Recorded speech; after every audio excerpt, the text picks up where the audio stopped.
Et ce que je vais te dire là va un peu t'agacer. Pourquoi? Parce que c'est la réalité. Pourquoi? Parce que tu t'es trop identifié à cette personne. Pourquoi? Parce que tu n'as pas encore compris qu'il faut couper le cordon ombilical.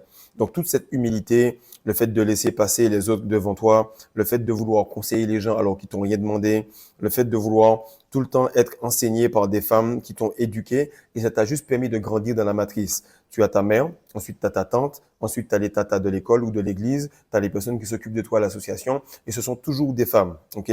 Ce sont toujours des femmes. De ce fait, elles vont t'éduquer de manière à ce que tu puisses vivre correctement dans cette matrice.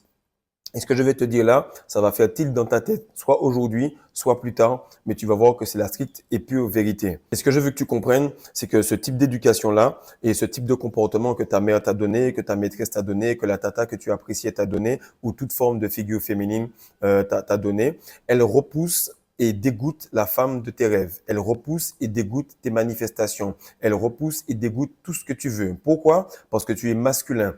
Tu es masculin, donc pour que tu puisses attirer les choses, il faut que tu sois entreprenant. Il faut que tu puisses mettre la main à la pâte. Il faut que tu passes à l'action. Et tout ce qu'on t'a dit, c'est de laisser les autres passer avant, de les conseiller, de les aider, de faire en sorte que tu puisses être ce petit gars humble et gentil qui va être validé par la maîtresse pour les bonnes notes, mais qui va être repoussé par la bonasse de la classe.